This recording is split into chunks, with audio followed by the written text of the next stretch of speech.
قرآن پڑھاؤ، قرآن پڑھاؤ، قرآن پڑھاؤ، قرآن پڑھاؤ۔ لی خمسۃ عطفی بہا حر الوباء الحاطمہ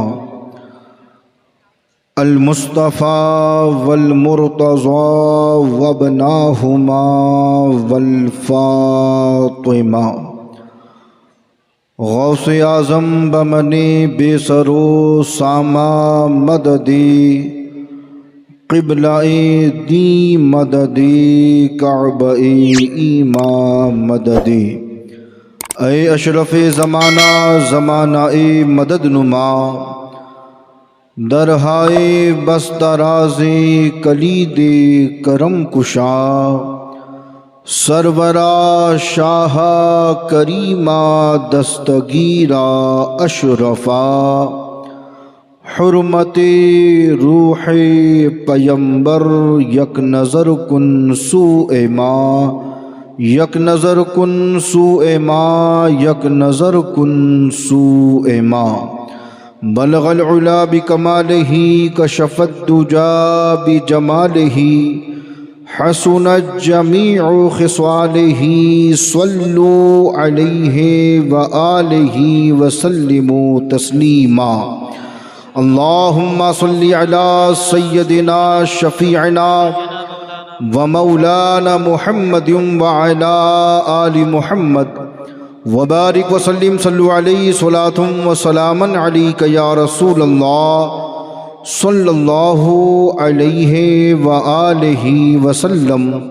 سبحان ربک رب العزت عما یصفون، وسلام علی المرسلین، والحمد للہ رب العالمین، بحق لا الہ الا اللہ محمد الرسول اللہ صلی اللہ علیہ وآلہ وسلم۔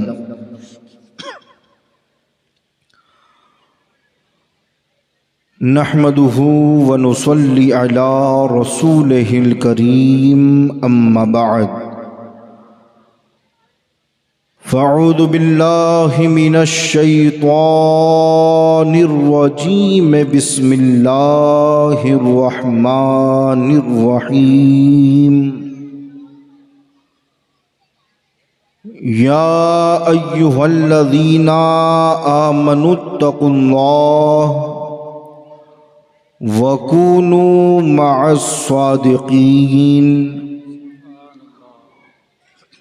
وأيضا قال الله تبارك وتعالى في القرآن المجيد والفرقان الحميد، إنما يريد الله ليذهب عنكم الرجس أهل البيت ويطهركم تطهيرا۔ آمنت بالله صدق الله العظيم،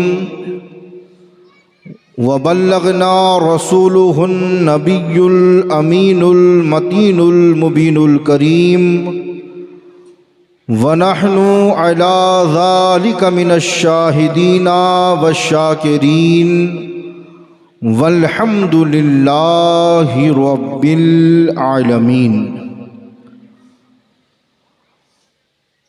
عزیزان محترم، انتہائی خوشی اور مسرت کا موقع ہے، اور یہ ہم سب کے لیے سعادت مندی کی بات ہے کہ آج ہم اور آپ ایک ولی کامل عارف باللہ یعنی حضرت سید بادشاہ رحمۃ اللہ علیہ کے عرس کے موقع پر یہاں جمع ہوئے ہیں، اور ان کے قدموں پر بیٹھنے کی سعادتیں حاصل کر رہے ہیں۔ یہ اللہ رب العزت کا کرم ہے کہ اللہ نے ہمیں اور آپ کو ان اولیاء اللہ سے محبت کرنے والا بنایا، اور ان کی محبتوں کو ہمارے دلوں میں اتارا۔ میں اپنی بات کو زیادہ طول نہ دیتے ہوئے جلدی سے اپنے عنوان کی طرف آؤں گا، کیونکہ ہمیں اور آپ کو حضرت علامہ سید سلمان اشرف صاحب جائیسی کا خصوصی خطاب سماعت کرنا ہے، اور انشاءاللہ حضرت کی آمد بھی جلد ہی ہمارے اور آپ کے درمیان ہو جائے گی۔ لیکن آئیے گفتگو کا آغاز کرنے سے قبل ہم اور آپ سب مل کر سیدہ کے بابا حسنین کریمین کے نانا ہم سب کے آقا جناب احمد مجتبیٰ محمد مصطفیٰ صلی اللہ علیہ وسلم کی بارگاہ بے کس پناہ میں والہانہ انداز میں بآواز بلند درود پاک کا نذرانہ پیش فرما لیں۔ پڑھیں اللہم صلی علی سیدنا شفیعنا و مولانا محمد وعلی آل محمد وبارک وسلم صلو علیہ صلاۃ و سلام علیک یا رسول اللہ صلی اللہ علیہ وآلہ وسلم۔ عزیزان محترم، قرآن مجید فرقان حمید کی میں نے 2 آیتیں کریمہ تلاوت کرنے کا شرف حاصل کیا۔ پہلی آیت کریمہ جس میں اللہ رب العزت ارشاد فرماتا ہے کہ اے ایمان والو اللہ سے ڈرو اور صادقین کے ساتھ ہو جاؤ۔ بے شک، سبحان اللہ۔ اور دوسری آیت کریمہ جس میں اللہ رب العزت ارشاد فرماتا ہے کہ بے شک اللہ ہی کا ارادہ ہے اور وہ چاہتا ہے کہ اہل بیت سے ہر طرح کی ناپاکی کو، برائی کو دور فرما دے اور انہیں خوب خوب صاف ستھرا کر دے۔ یہ ماہ سفر ہے اور الحمدللہ پوری دنیا میں 20 سفر المظفر کو امام حسین عالی مقام کی محبت میں لوگوں نے نیاز دلائی، فاتحہ لگوائی، اور اس کے بعد یہ جو ایام 24 اور 25 کے جاری ہیں، ان ایام میں پوری دنیا میں اعلی حضرت عظیم البرکت مجدد دین و ملت امام احمد رضا خان فاضل بریلوی علیہ الرحمہ کا عرس منایا جا رہا ہے، سبحان اللہ۔ اور 28 سفر بھی آئے گی جس دن کائنات کا وہ پہلا سید زادہ جس کو دنیا امام حسن مجتبیٰ کہتی ہے، یہ 28 سفر وہ تاریخ ہے جس دن آپ کو شہید کیا گیا۔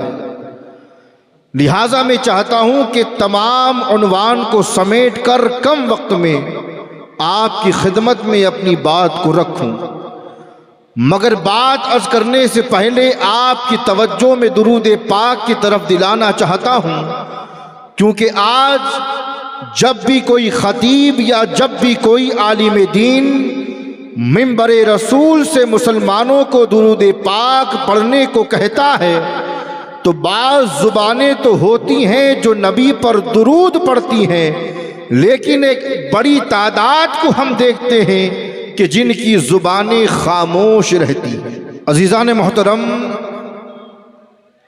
تو میں یہ عرض کر رہا تھا کہ جب ہم منبر رسول پر آپ کو درود پاک پڑھنے کو کہتے ہیں تو اکثر ہم نے دیکھا ہے کہ کچھ زبانیں تو ہوتی ہیں جو نبی پر درود پڑھتی ہیں، مگر ایک بڑی تعداد ایسی بھی پائی جاتی ہے کہ کہ جو کہنے کے باوجود بھی خاموش رہتی ہے۔ یاد رکھیں اللہ کے رسول صلی اللہ علیہ وسلم ارشاد فرماتے ہیں کہ جب کوئی بندہ مومن مجھ پر درود پاک پڑھتا ہے تو میں خود اس کا درود پڑھنا سنتا ہوں اور اسے اپنی بارگاہ میں قبول فرماتا ہوں۔ سبحان اللہ، سبحان اللہ، واہ۔ یہاں تک کہ روایات میں آیا کہ کل قیامت کے دن جب نفسی نفسی کا عالم ہوگا، کوئی کسی کے کام نہیں آئے گا، نہ باپ اپنے بیٹے کے کام آنے والا، نہ بیٹا اپنے باپ کے۔ مختصر یہ کہ قیامت کا میدان وہ میدان ہوگا کہ جب کوئی کسی کے کام نہیں آئے گا، مگر جب رحمت للعالمین یعنی ہمارے نبی کی نگاہ رحمت جب امتی پر پڑے گی تو اللہ کے نبی نام لے کر کے بلائیں گے۔ جب سوال کیا جائے گا کہ یا رسول اللہ آپ کو ہمارا نام کیسے معلوم، تو اللہ کے رسول ارشاد فرمائیں گے کہ تو مجھ پر درود پڑھتا تھا، اور جو میری بارگاہ میں سچے دل سے درود پڑھتا ہے میں اس کا درود پڑھنا خود سنتا بھی ہوں اور اسے اپنی بارگاہ میں قبول بھی فرماتا ہوں۔ سبحان اللہ، سبحان اللہ، واہ واہ واہ، سبحان تو اللہ۔ یہ ایک ایسا اللہ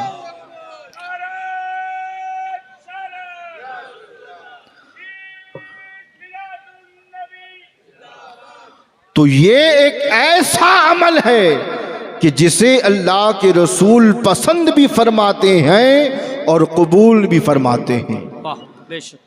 اب جاننا یہ بھی ضروری ہے کہ جب اللہ نے قرآن میں یہ فرما دیا کہ ان اللہ و ملائکتہ یصلون علی النبی، اس آیت کریمہ کو آیت درود بھی کہا جاتا ہے، جس کا آسان سا ترجمہ یہ ہے کہ بے شک اللہ اور اس کے فرشتے نبی پر درود بھیجتے ہیں۔ تو روایات میں آیا کہ جب یہ آیت یعنی آیت درود نازل ہوئی تو صحابہ حاضر خدمت ہوئے، عرض کرتے ہیں کہ یا رسول اللہ ایک زمانے سے ہم آپ پر سلام بھیجتے چلے آ رہے ہیں۔ اور صحابہ کا یہ انداز تھا کہ جب بھی نبی کی بارگاہ میں آتے تو عرض کرتے کہ السلام علیکہ ایھا النبی، اے نبی آپ پر سلام ہو۔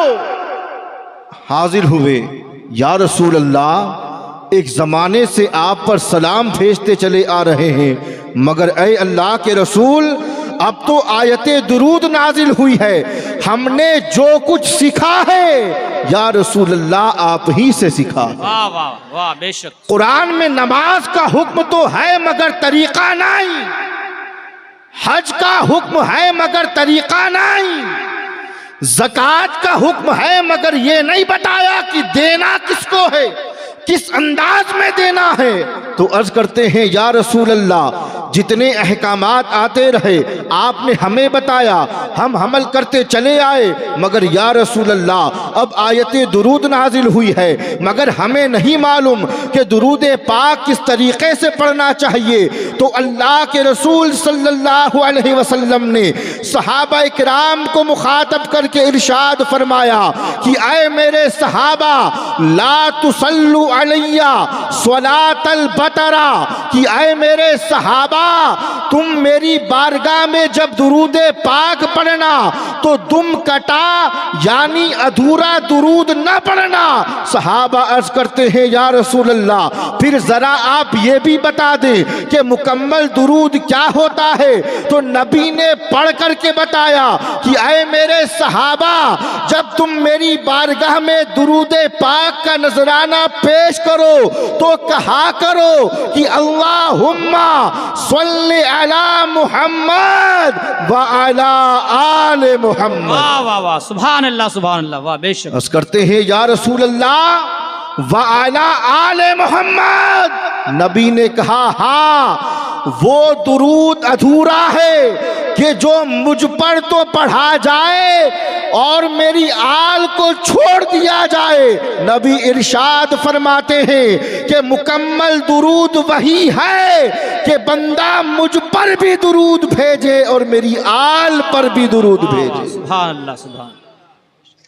اور امام شافعی رحمت اللہ علیہ اہل بیت اطہار کی فضیلت میں بیان کرتے ہیں کہ اہل بیت اطہار کی فضیلت کے لیے کیا یہ کافی نہیں ہے کہ بندہ اگر نماز میں درود پاک نہ پڑھے، یعنی نبی کی آل پر درود نہ بھیجے، تو نماز ہی مکمل نہیں ہوتی۔ تو دوستان محترم، درود پاک جب بھی آپ کو پڑھنے کو کہا جائے بآواز بلند آپ نبی کی بارگاہ میں درود پاک پڑھا کریں۔ پڑھیں اللہم صلی علی سیدنا شفیعنا و مولانا محمد وعلی آل محمد مبارک وسلم، صلو علیہ صلاۃ و سلاما علیک یا رسول اللہ صلی اللہ علیہ وآلہ وسلم۔ قرآن میں اللہ رب العزت ارشاد فرماتا ہے کہ اے ایمان والو، اللہ سے ڈرو اور صادقین کے ساتھ ہو جاؤ۔ بسا اوقات علماء کرام اس کا ترجمہ یوں کرتے ہیں کہ اے ایمان والو، اللہ سے ڈرو اور سچوں کے ساتھ ہو جاؤ۔ بے شک۔ تو اس وقت یہ سمجھا جاتا ہے کہ قرآن میں اللہ ان کے ساتھ ہونے کا حکم دے رہا ہے جو سچ بولتے،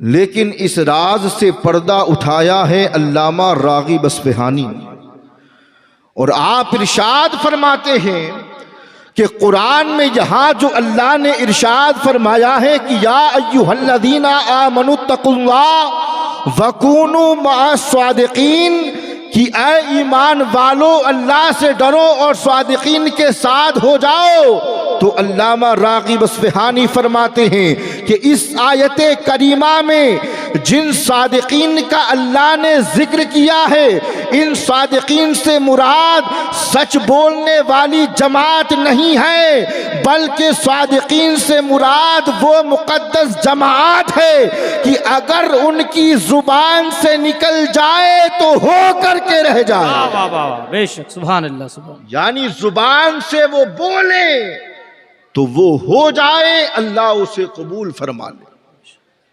اب آپ صادقین کی مثال ذرا لیتے چلیں۔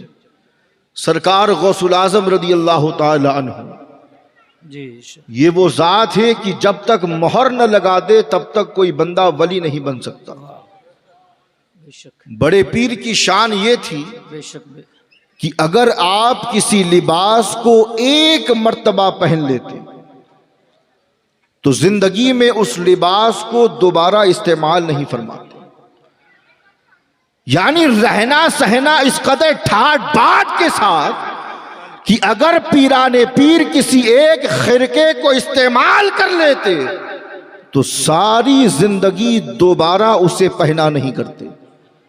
ایک چور نے آپ کا لباس دیکھا تو سوچنے لگا کہ جب ظاہر اتنا اچھا ہے تو اندر تو نہ جانے کتنا مال چھپا رکھا ہوگا، تو اس نے سوچا کہ چلو ایک رات چلتے ہیں اور عبد القادر کے گھر جا کر ڈاکہ ڈالتے ہیں، چوری کرتے ہیں، کیونکہ اس نے غوث پاک کے ظاہر کو دیکھ کر یہ اندازہ لگایا تھا کہ اتنا قیمتی لباس جو بندہ پہنتا ہو اس کے گھر میں کتنا مال رکھا ہوگا۔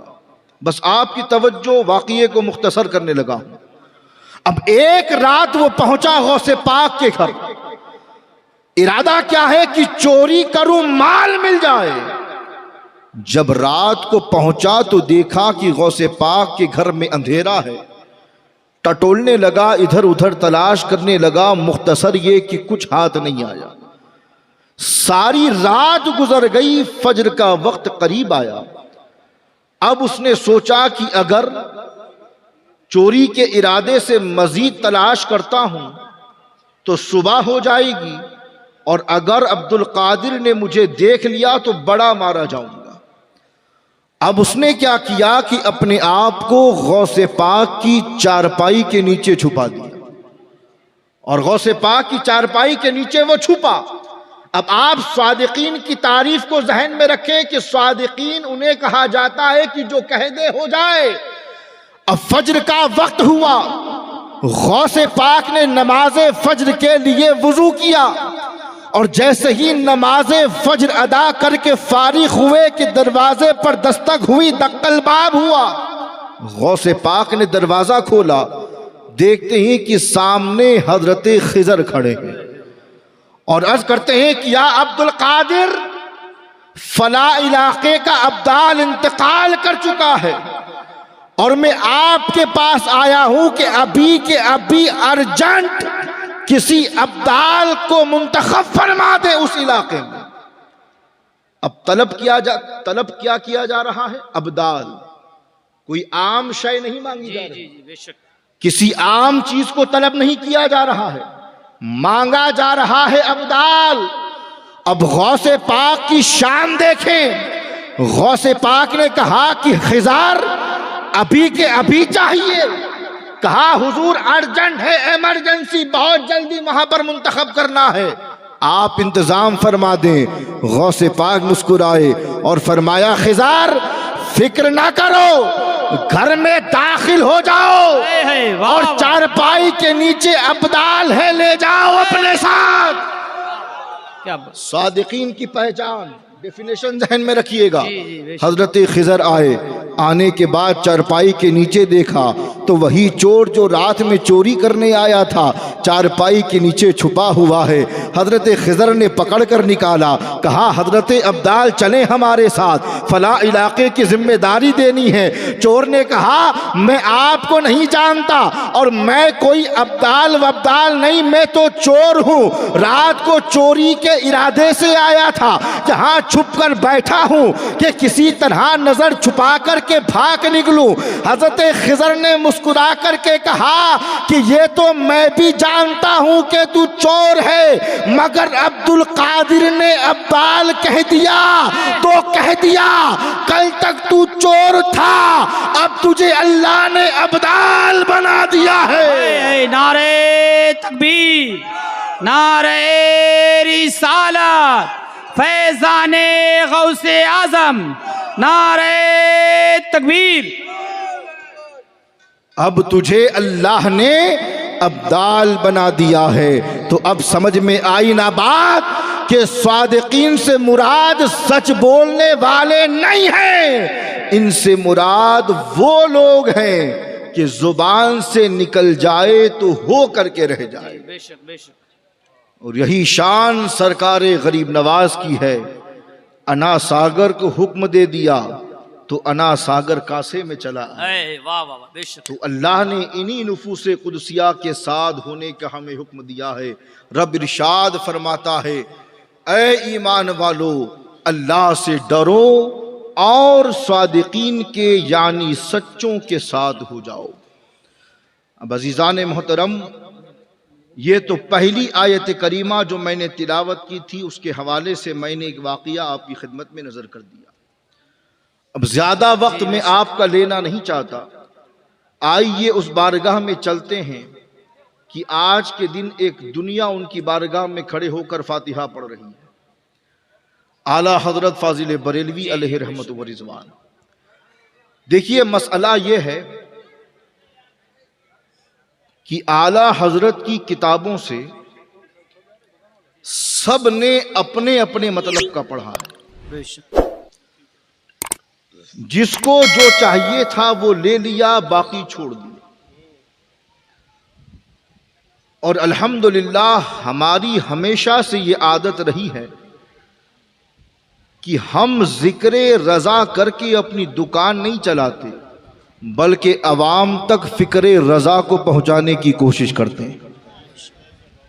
اور فکر رضا یہ ہے کہ دو جہاں میں خادم آل رسول اللہ پر حضرت آل رسول مقتدی کے واسطے۔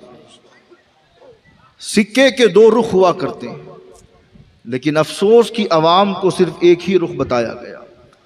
میں ایک واقعہ سنا کر کے اپنی بات کو ختم کرنا چاہوں گا کہ بریلی شہر میں ایک سید زادے تھے، جو مفلوق الحال تھے، ضرورت مند تھے، غریب تھے۔ اب حال یہ تھا کہ حالات سے مجبور ہو کر وہ طلب کرنے نکل پڑے، جی بے شک۔ اور انداز یہ تھا کہ جب بھی وہ کسی کے دروازے پر پہنچتے یا کسی گلی سے گزرتے تو یہ فرماتے کہ ہے کوئی جو سید کی ضرورت کو پورا کرے۔ آئے ہے اب حدیث کی روشنی میں بات کرتا چلوں، اللہ کے رسول ارشاد فرماتے ہیں کہ 4 لوگ وہ ہیں کہ جن کی میں قیامت کے دن بخشش کرواؤں گا۔ پہلا وہ شخص جو میری آل میری عطرت سے محبت کرتا ہے،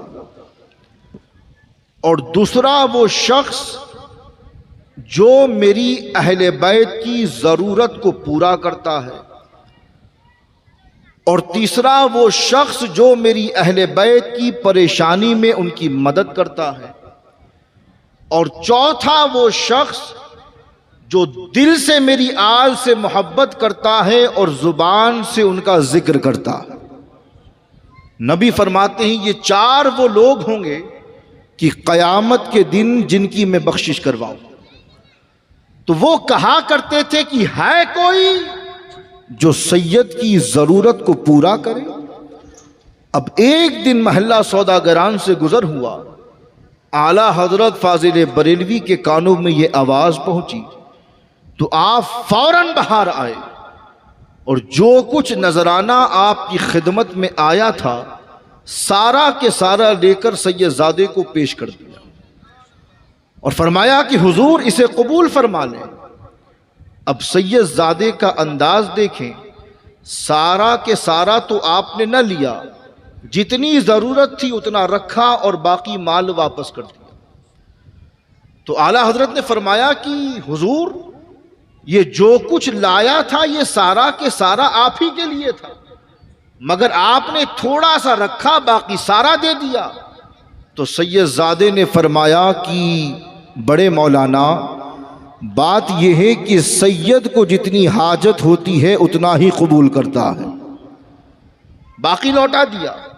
اب آپ انداز دیکھیں، اعلیٰ حضرت اندر آئے اور اپنے خادم کو بلایا اور بلا کر کے فرمایا کہ سنو، آج کے بعد آئندہ جب بھی اس سید زادے کو جہاں دیکھو یہ مت سوچنا کہ طلب کرے گا تب دوں گا، جو کچھ تمہارے پاس اس وقت موجود ہو نذرانے کے طور پر دے دینا، اور دے کر کے کہنا کہ احمد رضا کو جو کچھ ملا ہے آپ کے نانا اور آپ کے قدموں کی برکت سے ملا ہے۔ تو یہ ہے فکر رضا۔